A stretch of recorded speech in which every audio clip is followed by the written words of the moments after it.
Hello, hi guys! Magandang hapon sa inyong lahat. This is Chin Rodriguez, mamaya sa channel, a faith healer o Zomata reader. So ngayong hapon, natatagan natin ang sabisay ng ating mga gabay. This is weekly gabay for the month of January 18 hanggang January 24 for the sign of Virgo. So Virgo, welcome sa my channel. Ano kayang messages, advices ng spirit guides ang ating masasaga for today's video? Kano naman kayang energy or kaganapan sa buhay ng mga Virgo signs ang ating mahagilan? So guys, this reading is a general reading lamang, hindi lahat makaka-resonate. Kunin lamang po ang makaka-relate sa inyo and comment down below kung kaninong energy ang ating nasaga. And of course, don't forget to like and subscribe my channel and hit notification bell for more videos update. And of course, maraming salamat po sa mga walang sawang pagsuporta sa aking channel, lalo na hindi nag-escape ng eyes. Naway pagpalain kayo na Diyos at may kapal, siksik, liglig, nag-uumapa, biyayang manibalik sa inyo. And of course, guys, umpisahan na natin ang laban for the sign of Virgo. Angel Spirit Messages, give me an information. Ano kayang messages or ano kaya ang masasagap natin ng ating mga barahan para sa iyong reading for weekly gabay? So there's a devil and the 5 of cups. Oh my God! Ang lakas ng energy. There's an information na, diba, ginawang ka ng eksena dito kaya nasayang nawala. Oh my God, the devil represents the black magic with the 5 of cups. Sinasabi sa'yo dito na, this is the person na gumawa sa'yo ng hindi maganda para mawala sa'yo yung mga bagay-bagay na kung ano man ang meron ka. Kumbaga, there's a regrets or something disappointments. Kumbaga, may mga bagay din na pinagsisihan dito with the Page of Cups. Listen to your intuition. Makinig ka sa gut feeling mo. Kumbaga, sinasabi dito na mayroon kang intuition and inner voice, something like that, na parang nagbigay sa'yo ng inner clarity. And the King of Cups, there's a devoted and supportive person. May taong mahal na mahal ka dito. At may taong nagmamahal sa'yo. Let's see what is additional messages. And there's an hermit card. There's a spiritual enlightenment. May maglilinaw sa'yo about sa spiritual. Alam mo kung bakit ka lagi nasasaktan. Alam mo bakit ka kumbaga naiiwanan or nag-ghosting or something. Kasi there's an evil eye. There's an evil. There's a black magic. Kumbaga ginawang ka ng sumpa na lahat ng mamahalin mo, lahat ng makakasama mo, iiwan ka. At the same time, there's a 2 of Pentacles. Kailangan mo maging balance. Kailangan mo matanggal yung curses na ginawa sa'yo. Let's see what is the devil.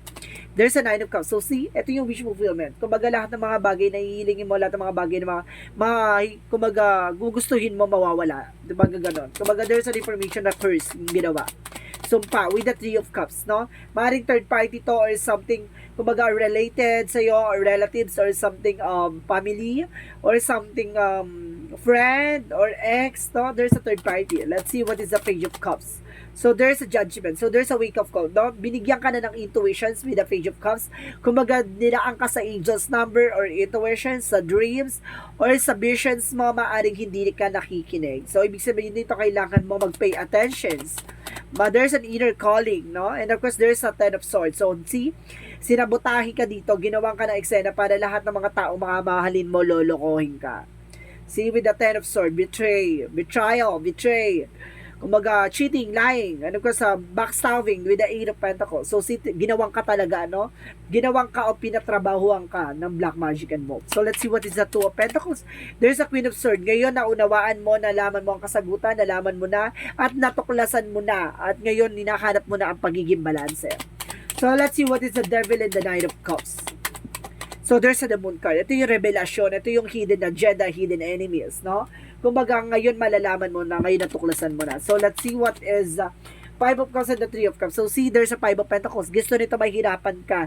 Gusto nito mawala sa'yo lahat, no? There's a poverty. So, of course, there is a financial loss. And the World card represent the trouble. So, some of you may travel ka dito. Or kailangan mo na makalis sa situation. And of course, there's a the World represent the success. At the same time, there's a Queen of Cups. Magkakaroon ka na ng healing dito.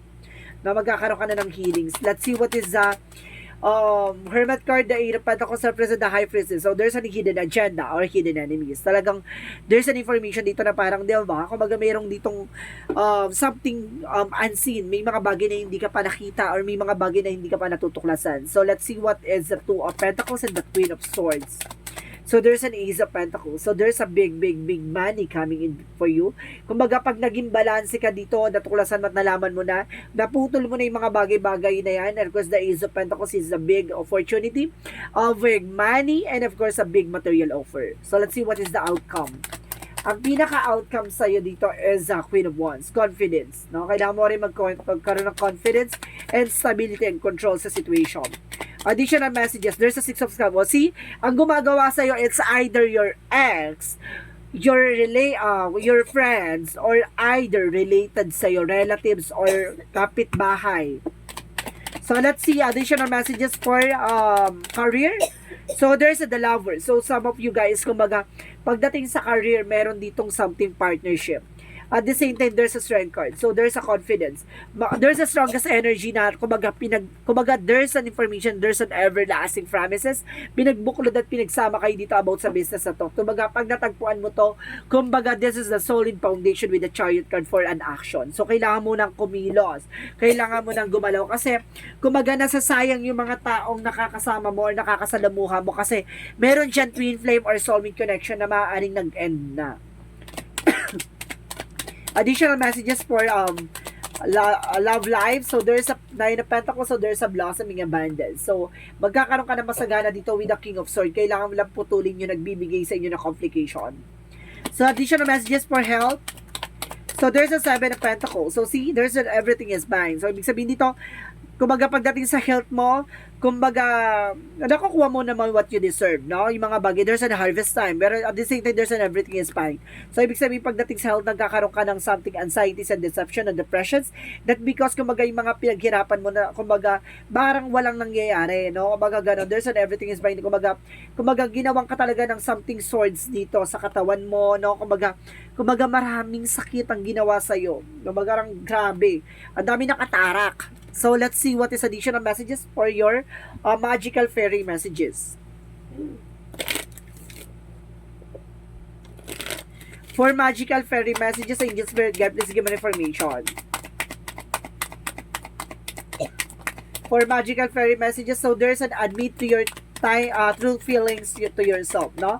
Kailangan mo tanggapin sa sarili mo kung ano talaga yung tunay na nararamdaman mo o tunay na hangarin mo o tunay na gusto mong gawin sa buhay mo. At the same time, there's a patient please, so kailangan mong habaan ng pasensya mo. No? Kumbaga, there's a processing, no? Kumbaga, nasa process yan, guys, no? Kumbaga, kailangan mo talaga magpuno ng oras at panahon dyan. Maaaring na, kumbaga, nandun ka na, kumbaga na, maaaring nagpagamot ka na tapos nag-antay ka na ng resulta, so kailangan mo lang mag-antay, no? Kasi ganun talaga, kailangan ng mahabang pasensya. So let's see what is the Yin and Yang Oracle card. And of course, there's a higher self activation, pero ang ina-activate ka dito na kailangan mong i-release, release and surrender. Kailangan mo na i-release yung negativities. At the same time, there's a garden, no?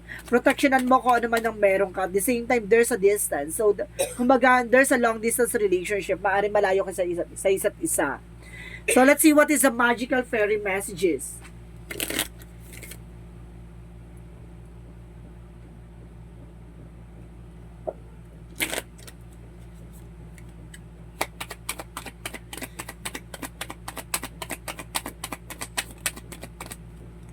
Call upon Archangel Raphael to help. So, kailangan mo ng tulong ni Archangel Raphael for healing, no? At the same time, there's a stay positive. So, kailangan mo panatiliin positibo sa lahat na nangyayari sa buhay mo o kaganapan sa buhay mo. Diba? Iwasan mo yung pagiging nega. Additional messages? So, there's a builder. Palakasin mo ang pundasyon mo. Palakasin mo ang sarili mo. No, additional, there's a talk to your angels, so kailangan mong kausapin yung mga gabay mo, no, divine guidance, and there's an oracle card, so may mga bagay na, there's a prophecy, alam mo na yung kasagutan nagbubulag-bulagang ka lang, napaaring nakita mo na, natanaw mo na, or either alam mo yung nangyayari behind your back, pero hindi ka lang nagtitake ng action. So, let's see what is additional messages. So, there's a 7-star sister, parang wala pinagkaiba sa 7 archangels to na, kumbaga, may tutulong sa'yo, no, sa buhay mo at ginagabayan ka. At the same time, there's a I'm sorry, may hihingi ng tawa dito from the past.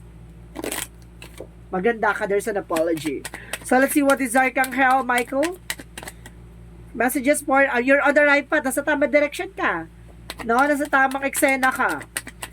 At sinasabi sa'yo dito, the person that you're asking is about trustworthy. Yung taong kinakausap mo ay mapagkakatiwalaan mo.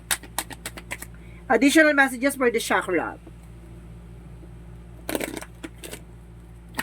For the chakra angel spirit, so there's an impartiality. Kailangan mo maging balanse. No? Kailangan mo maging patas or maging balance sa situation. And there's a growth. No? Para may ugat ng eksena dito. And of course, there is a discovery. Marami kang madidiscover. No? Sa paligid mo, sa sarili mo, ganon. Kumbaga, maaaring ma-discover mo na rin yung magiging solusyon or something. So, let's see what is additional messages for angel spirit guides. So, there's a courage. So, kailangan mong labanan ng takot at pangamba mo. At magkaroon ng kumpiyansa sa sarili mo na kaya mong humarap sa mga takot mo na yan. At the same time, there's a empathy. Kumbaga, titignan mo yung both side situation. Hindi ka pwedeng one-sided lang. Diba? So, let's see what is the romance angels. Romance angels represent soulmate. So, there's a soulmate connection dito, ha? At the same time, na heart-to-heart conversation. Magkakaroon dito ng connection or conversation, ha? Kumbaga soulmate kayo ng person mo or either, kumbaga matatagpuan mo na yung soulmate mo at maaaring magkaroon kayo ng something, kumbaga commitment and conversation. Ganon. So, let's see what is the Monsology. So, your hard work is paying off. No, yung mga matagal mo nang inantay, maaaring masagot na ito. Kumbaga, nandito na yung result. And a time to give rather than take. Mas maganda yung tayo yung nagbibigay ng oras kaysa tayo yung nag-aantay sa oras, ganon. And of course, the time to breathe out. So, kailangan mo talagang huminga ng malalim at pag-isipan. So, let's see what is the energy. What is the energy? Angel Spirit Guides. Give me an energy. Attachment. So, may mga bagay dito na kailangan mong, kumbaga, yung mga bagay na hinahawakan mo or something, guys. Kumbaga, para mabilis ang loob mo. Kumbaga, pag napapalapit ka, kumbaga, nagiging ka, no? Kumbaga, yung tiwala mo, no? Kumbaga, kailangan balance. At the same time, there's a magician in the mirror. So, may mga bagay tayo dito kung ano man yung ginagawa natin magre-reflect sa atin. So, ibig sabihin dito, kumbaga, there's a manifestation and reflection. So, kailangan mag-ingat ka sa mga bagay na gusto mong i-manifest. At the same time, talagang lalagapak sa'yo kung ano man yung mga bagay na gusto mo. Kasi may mga bagay na gusto tayo, tapos bigla, hindi mo pala alam yung magiging cause and effect na situation. Tapos, at the end of the time, may isip mo na lang na sana hindi ko na lang hiniling o sama hindi ko na lang, kumbaga, mas gusto yung bumalik, ano? Kumbaga, this is the moment na kailangan mo muna pag-isipan bago ka mag-take ng, kumbaga, ng healing, no? And there's a 4 chakra arcang Hierophant for healing. Magkakaroon ka na ng healing dito. So, let's see what is additional messages. There's a lesson. So, may mga bagay na kailangan mo dapat matutunan and there's a movement, no? Kumbaga, gagalaw na ang eksena, magbabago na. And there's a communication, kumbaga, sinasabi dito, kumbaga, there's an information na kailangan mong maging masaya kung ano man yung mga bagay-bagay at magbibigay sa'yo ng kaliwanagan. At the same time, there's a past life for gift, mo? Kumbaga, you are being gifted. May mga bagay na, kumbaga, kailangan mo lang i-enhance yung sarili mo para maunawaan mo yung nangyayari behind your back. At the same time, there's a divinity by enlightenment. No, kumbaga, sinasabi dito, magkakaroon ka ng inner clarity. Naliliwanagan ka sa lahat na nangyayari behind your back. So, let's see what is a Jesus loving quote. Jesus loving quote said, okay, let your light so shine before men that may see your good works and glorify your Father which in the heavens. So, ibig sabihin dito, hayaan mong magsilbi, kumbaga hayaan mong magliwanag at hayaan mong makita ang kinang ng eksena na ginawa mo. Kumbaga yung mga sacrifices mo, hayaan mo siyang makita nila yung mga bagay na ginawa mo or effort mo. Kasi kumbaga may mga bagay dyan na kumbaga kahit na pilitin mo ipakita sa kanila, hindi nila makikita yung halaga mo hanggat hindi nawawala ikaw sa situation. No? Kumbaga, sinasabi sa'yo dito, kumbaga, grind lang ng grind, continue what you're doing kasi at the end of the time, mapapansin na makikita nila ang kahalagahan ng mga bagay-bagay. Kumbaga, hayaan mo sigad lang ang makakita sa'yo kasi at the end of the time, mapapakita na sa'yo at ipapakita na sa kanila yung mga bagay na ginawa mo ay worth it pala. So, let's see, what is the angel's answer? So, bibilang ko na 3, guys. Kailangan nakapag-isip ka na ng question, okay? 1, 2, 3. Angel's answer. Give me an answer for the question. So, there's a compromise, meron dito pinagkasundaan, meron dito pinangako, no? Maaaring matupad na. And there's an ask for help from others, so kailangan mo ng tulong ng ibang tao. And there's a reconsider, kailangan mo i-considera yung mga bagay-bagay na nangyayari. Siguro there's an information na maaaring, kumbaga, meron kang mga gustong makuha or meron kang in-expect pero hindi nangyari. That because may mga bagay na kailangan mo i-consider. Kasi, kumbaga, meron pang mga bagay na kailangan, kumbaga, mag-develop naturally. Huwag mong, kumbaga, mangyari mga bagay na gusto mo lang mangyari. No, hayaan mo siya mangyari, kumbaga, natural. So, let's see what is the angel's number. Represent 1111, I am awakening. So, ibig sabihin dito, kailangan mong gumising sa katotohanan o kailangan mong mamulat sa katotohanan. The universe is arranging people and experiences on your path to help you succeed in helping you who you truly are. So, ibig sabihin dito, kumbaga ipapakita sa iyo kung sino ka talaga, kung ano ba talaga yung dapat mong, yung kakayanan mo o ano ba yung mga bagay na kaya mong gawin. So, ibig sabihin dito, minumulat at ginigising ka sa katotohanan. Kung ano man ang meron ka ay pahalagahan mo. Kung ano man ang hawak-hawak mo ay proteksyonan mo. So, let's see what is the messages of life. Represent never alone. So, hindi ka nag-iisa dito, no? My bond with God and angels is a flame that illuminates my heart regardless of the darkness around me. This bond is the foundation of my inner strength. It allows me to go on having faith in all things will fall into divine order for my greatest benefit. And I, as the universe for guidance, knowing I will always receive it help protection today, the sun will arise and shine for me. I am never be alone. So, ibig sabihin dito, kumbaga, ayaan mong mangyari, no? Yung mga bagay na dapat mangyari ayon sa kalooban ng God. No? Kasi sinasabi nila, matatanggap mo ang protection na ayon sa kalooban ng Diyos, yung mga bagay na iaalis ka niya sa mga bagay na alam niya hindi makakabuti sa'yo. No, hayaan mong mangyari at hayaan mong ibigay sa'yo yung mga bagay na para sa'yo. So, this is a weekly gabay for the month of January 18 hanggang January 24 for the sign of Virgo. So, Virgo, maraming salamat for your wonderful reading. So, this reading is a general reading lamang, hindi lahat makaka-resonate. Kunin lamang pa makaka-relate sa inyo and comment down below kung kaninong energy ang ating nasaga. And of course, maraming salamat po sa mga walang sawang pag-support sa aking channel, lalong-lalo na hindi nag-skip ng ads, na way pagpalain kayo ng Diyos at may kapal siksik digdig na gumapo ang biyay manabalik sa inyo. And of course, once again, this is Chi Rodriguez, Mamaya sa Ganda Channel, a faith healer, also mata reader. Maraming salamat and see you in the next video. Bye-bye and babush!